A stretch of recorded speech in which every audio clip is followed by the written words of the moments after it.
저는 좀 욕심을 부려서 가장 큰 박스 한번 열어보고 싶은데 아, 어떠세요? 이게 무슨 뭐 선반이 아니었군요. 아, 이게 오. 되게 무거울 줄 알았는데. 가볍나요? 네네. 네. 따라란. 네. 이게 뭐죠? 어. 짠짠. 웬. 저울인가요?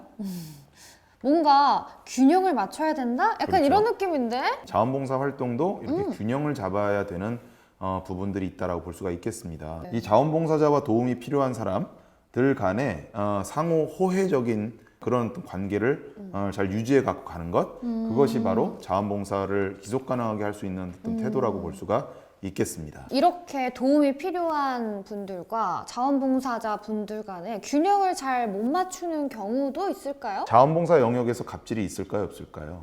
글쎄요, 저는 좀 네. 생각을 해본 적이 그렇죠. 없어서. 네, 이게 좀 질문들이 애매해요. 자원봉사 영역에도 갑질이 있을 수 있습니다. 근데 그것은 의도하지 않은 갑질인 거죠. 예를 들면 자원봉사자가 도움이 필요한 사람들을 위해서 자기 생각대로 열심히 하는 거예요. 그 도움이 필요한 사람들의 얘기를 잘 듣지 않고 자기 식대로 매우 열심히 하는 거예요. 그런데 매우 열심히 하면 할수록 어떻습니까? 도움을 받는 분들은 부담스러울 수도 있겠네요. 그렇죠. 부담이란 단어가 떠오르지 않습니까? 네. 그리고 의도하지는 않았지만 자원봉사자의 갑질이라고도 할 수가 있습니다.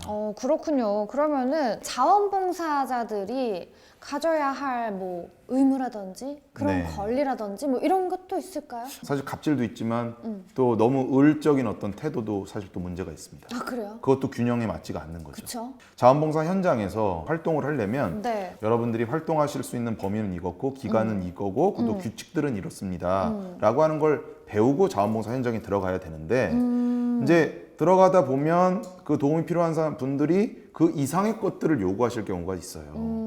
그럴 때는 어떻게 해야 될까요? 안 됩니다! 라고 말해야 그렇죠. 되나요? 예, 아주 잘하시네요. 네.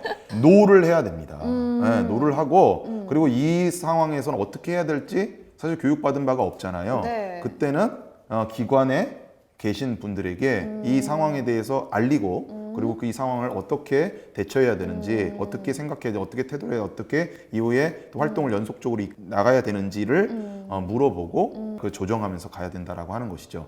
그래서 자원봉사 활동을 하기 전에는 자원봉사자의 권리가 무엇이고 그리고 의무가 무엇인지를 명료하게 이해하고 그리고 또 그 이해가 또 까먹을 수가 있잖아요. 여러 네, 가지 돌발 맞아요. 상황들이 있기 때문에 네, 네. 그때는 이제 뭐 그런 어떤 안내서라든지 좀 지참을 하고 가셔서 하기 전에 한번 보고 또 하고 나서 한번 보고 그런 것들이 좀 필요하지 않을까 이런 생각을 합니다. 그래야지만 균형을 잡을 수가 있겠죠.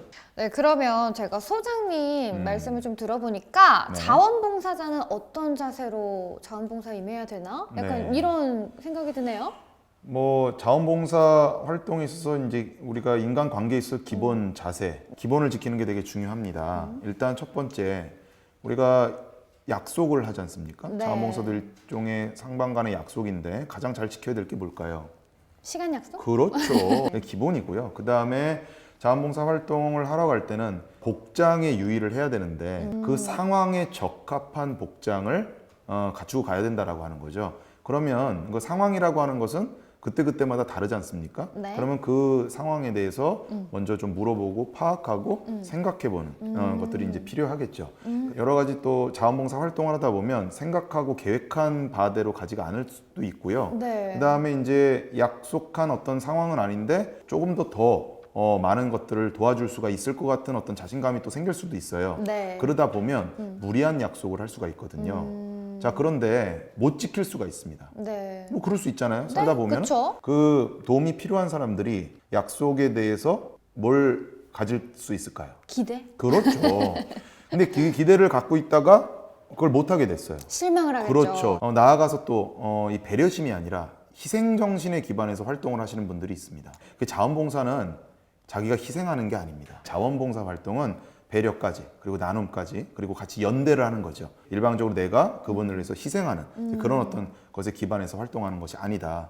희생에 기반하면 노를 못하고 그쵸. 점점 너무 힘들어지는 거죠. 그러다가 이제 서로 간의 갈등이 또 심화가 되는 그런 어떤 사건들도 종종 일어나곤 합니다. 뭐 개인적으로 하는 활동에도 좀 뭔가 의미가 소진되기도 하고요. 그 다음에 단체로 같이 하는 활동에서는 그 안에서 갈등이 또 서서히 일어나기 시작합니다. 그쵸, 그쵸. 그래서 자원봉사 활동은요, 중간중간에 우리가 이것을 왜 하는지, 뭘 변화시키기 위해서 해야 네. 되는지를 계속 생각하고 고민하고 하면서 하는 것이 예, 이 자원봉사 활동하는 데 있어서 되게 중요한 또 자세 중에 하나라고 볼 수가 있겠습니다. 강상종 씨라고 하는 고민하는 힘이라고 하는 책을 쓰신 분은요, 이런 말씀을 하셨습니다. 고민하는 사람은 도움이 되는 인간보다 더 높은 곳에 있다라고 하는 말씀을 하셨습니다. 네. 그래서 21세기에서는 생각하는 자원봉사 활동 이것이 필요하다라는 생각이 듭니다. 굉장히 다양한 느낌의 자원봉사인 것 같아요. 네, 여러 측면도 우리가 고민해야 되겠죠. 네, 고민을 네네. 많이 해야 되겠네요. 제가 좀 소장님 말씀을 들어보니까 좀 이런 균형을 정말 잘 맞춰야겠다 이런 생각이 들었어요. 네. 뭐 도움을 받으시는 분들이나 아니면 뭐 자원봉사를 하시는 분들이나 존엄할 권리가 있잖아요. 그렇죠. 자, 그래서 모두 다 존중받아야 되는 것 같아요. 이렇게 한번 저희가 이 밸런스를 한번 맞춰볼까요? 아, 그럴까요? 자, 네. 도움 받는 사람과 같이 올려놔야 될 것 같은데? 봉사자분들의 이런 균형을 그렇죠. 잘 맞추는 자원봉사를 저희도 모두 다 실천했으면 좋겠습니다. 자, 저희는 다음 박스를 언박싱해 보도록 하겠습니다. 네.